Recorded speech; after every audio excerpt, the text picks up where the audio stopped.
नमस्कार दोस्तों, आप सभी का आपके अपने YouTube चैनल पोस्टल इन्फो में स्वागत है। जैसा कि आप सभी को थंबनेल से ही पता चल गया होगा, आज हम बात करेंगे जीडीएस का जो रिजल्ट आने वाला है, उसमें जो प्री एंगेजमेंट से रिलेटेड कुछ चेंजमेंट हुए हैं, तो उसके बारे में हम जानकारी लेंगे। तो प्लीज़ वीडियो को लास्ट तक ज़रूर देखें और अगर वीडियो अच्छी लगे तो चैनल को सब्सक्राइब करना, चैनल और वीडियो को शेयर करना बिल्कुल ना भूलें। डायरेक्टरेट का लेटर ये आपको स्क्रीन पे शो हो रहा होगा, 6/3 का है।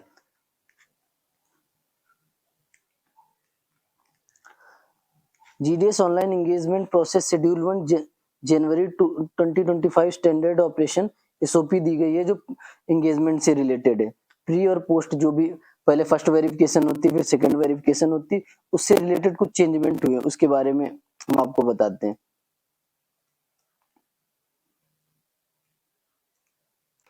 इससे पहले क्या होता था कि आप फर्स्ट वेरिफिकेशन कहीं भी करा सकते थे, किसी भी डिवीजन में आप फर्स्ट वेरिफिकेशन करा सकते थे। जैसे मान लो कोई हरियाणा का है, उसने अप्लाई किया हिमाचल के लिए, तो फर्स्ट वेरिफिकेशन आप हरियाणा में भी करा सकते थे। ठीक है, तो ये अब इसको जो डिसकंटिन्यू कर दिया गया, फर्स्ट पॉइंट में दिया गया है ये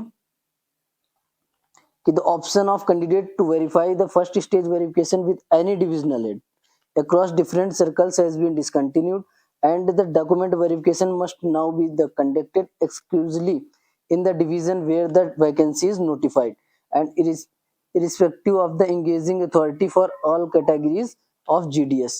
मतलब जो भी आप जहाँ के लिए आपने अप्लाई किया, जिस सर्कल के लिए और जिस डिवीजन के लिए, तो जैसे जिस डिवीजन में अप्लाई किया आपका फर्स्ट वेरिफिकेशन वहीं पे होगा। पहले आप के पास ऑप्शन आता था अपने नियरेस्ट या किसी दूसरे डिवीजन में भी वेरिफिकेशन करा सकते थे, तो ये डिसकंटिन्यू कर दिया गया है।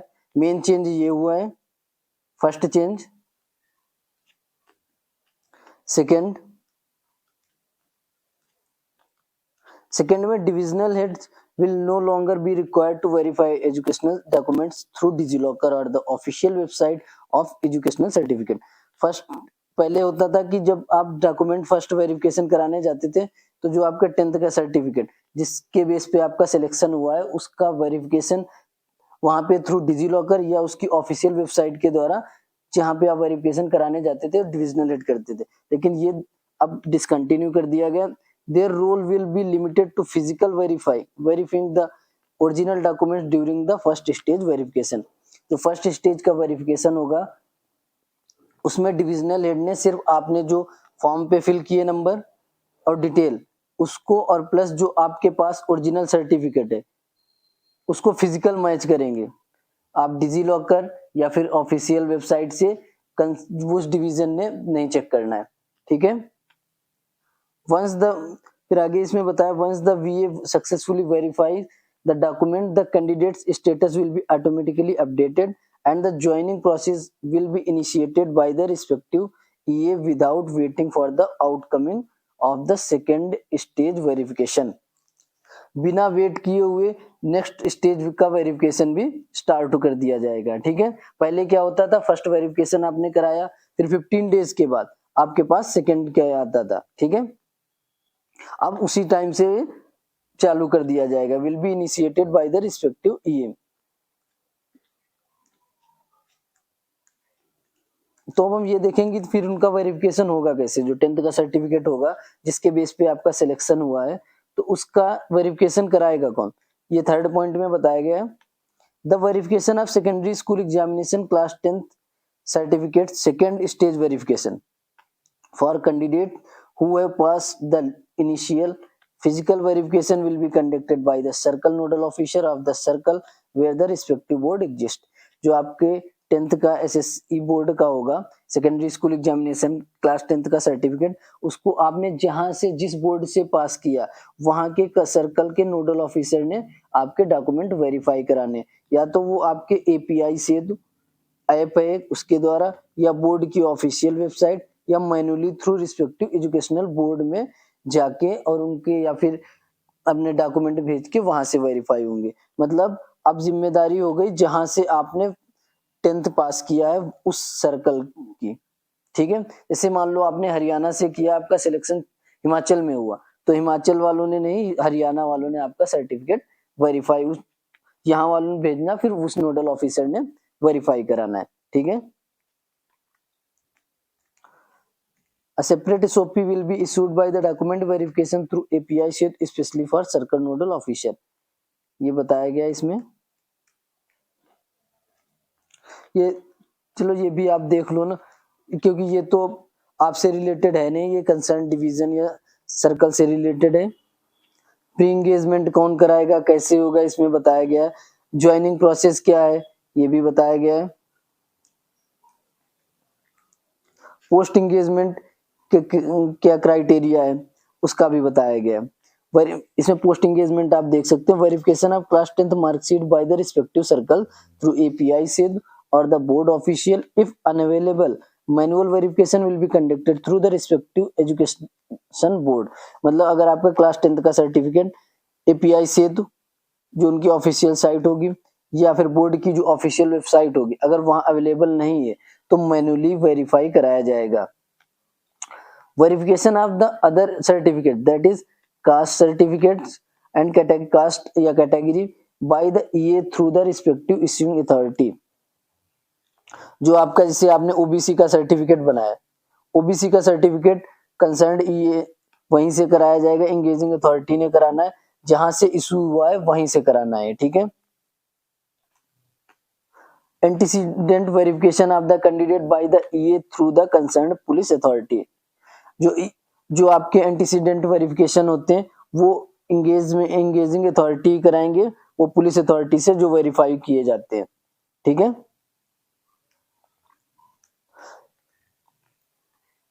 CPT will develop an appropriate MIS for monitoring the engagement process at the directorate, circle and divisional levels. CPT is also requested to configure the provisions outlined in SOP within the GDS online engagement। ये तो division से related है, आप पढ़ सकते हैं, ये भी डिवीजन या सर्कल से रिलेटेड है।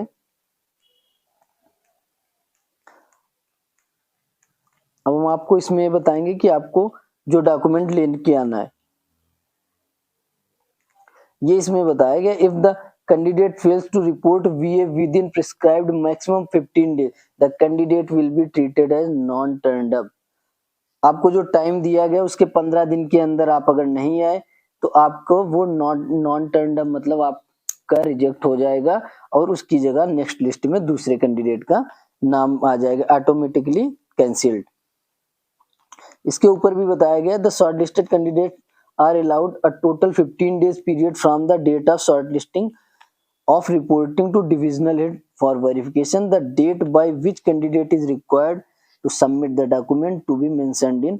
जब आपके लिस्ट में नाम आएगा तो आपको एक मैसेज आ जाएगा, SMS और ईमेल दोनों जगह, और लिस्ट में भी और उसमें भी मैसेज में भी लिखा होगा कि आप इतने 15 दिन के अंदर आप वहां पे जो है ये डॉक्यूमेंट लेके अटेंड हो, नहीं तो आपके जो है ये ऑटोमेटिकली कैंसिल हो जाएगा। ठीक है। आपको जो डॉक्यूमेंट ले जाने मेन वो ध्यान रखेंगे। The shortlisted candidates while attending the division of physical verification of the VA within prescribed period would be original documents as applicable as listed below, 2 set of self attested photocopies thereof for submission. जो हम आपको document नीचे बताए गए हैं इनके सबके 2 set ले जाने हैं और वो भी सेल्फ अटेस्टेड, मतलब आपने खुद साइन करके।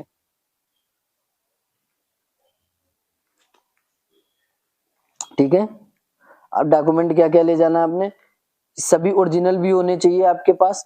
SSC मतलब 10th का सर्टिफिकेट हो गया। आइडेंटिटी प्रूफ में आप Aadhaar card, category certificate, PWD, EWS, transgender, date of birth, date of birth के लिए आपका 10th का सर्टिफिकेट है। ठीक है। और आपने मेन ले जाना है मेडिकल, मेडिकल भी कंपलसरी है, वो भी किसके द्वारा, medical certificate issued by a medical officer of any government hospital, government dispensaries और गवर्नमेंट प्राइमरी हेल्थ सेंटर। ठीक है। मेडिकल सर्टिफिकेट कंपलसरी है, जो ऊपर बताए थे ये सभी कंपलसरी है। Undertaking consent as given in Annexure 10 of the notification of authorized department of access their mark sheet through the API sheet portal for verification purpose। ठीक है। अंडरटेकिंग भी ये आपने ले जानी।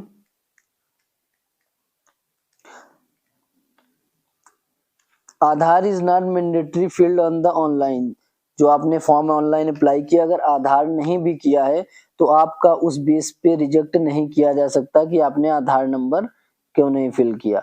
आधार के बेस पे application is not rejected on this ground only, सिर्फ इस बेस पे आपका नहीं किया जा सकता, बाकी कोई गलतियां रही होंगी तो उस बेस पे किया जा सकता है। और ये बताया गया जो हमने आपको पिछले वीडियो में भी बताया था, ट्राइबल और लोकल डायलेक्ट से रिलेटेड जो भी थे वो वहां के कंपिटेंट अथॉरिटी का सर्टिफिकेट भी चाहिए, जैसे अरुणाचल प्रदेश के लिए था।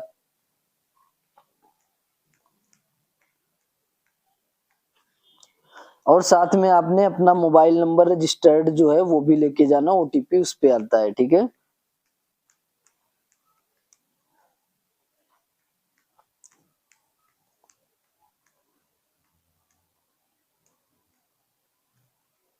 ये देखो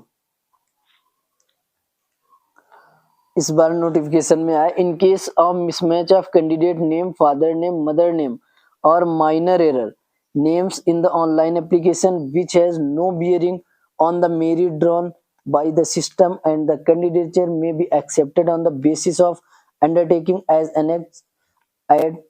annexure 6। अगर आपके नेम में थोड़ी सी मिसमैच है, जैसा अभी एग्जाम्पल में बताया गया, तो आप उस बेस पे कैंडिडेचर आपकी रद्द नहीं की जाएगी, कैंसिल नहीं की जाएगी। उसके लिए आपको एनेक्चर 9 इसमें नीचे बताया गया, एनेक्चर 9 लेके जाएंगे और उस बेस पे आपका सिलेक्शन हो जाएगा। सिर्फ इसके लिए बताया गया है कि आपके कैंडिडेट नेम, फादर और मदर नेम में मिसमैच, ये नहीं कि नाम बिल्कुल, नाम है सुरेश और लिखा है राकेश, ऐसा नहीं। जैसे माइनर मिस्टेक, माइनर मिस्टेक में बताया गया है, ये देखो लिखा है कात्यानिश्री, इसमें लिखा है कात्यानिश्री, अलग अलग दिया गया, ठीक है। मतलब यहाँ पे स्पेस था, इसमें नहीं स्पेस है, ठीक है, इस बेस पे नहीं किया। यहाँ पे सुशील गुप्ता नाम है, यहाँ पे सरनेम नहीं लगाया गया है, ठीक। यहाँ पे अमित अग्रवाल है, AGGARWL, यहाँ पे सिंगल जी है। निर्मला रानी है, यहाँ पे निर्मला देवी है। तो इस बेस पे आपका जो माइनर मिस्टेक होगी उस बेस पे आपका कैंसिल नहीं किया जाएगा।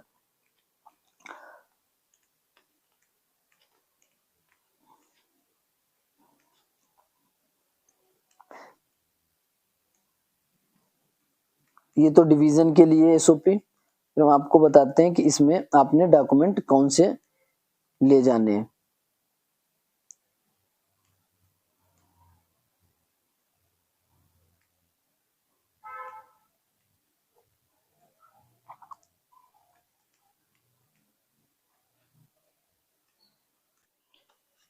अगर आपके नेम में मिसमैच है तो हम आपको बताते हैं कौन सा ले जाना है। ये देखो इसमें दिया है एनेक्चर 4,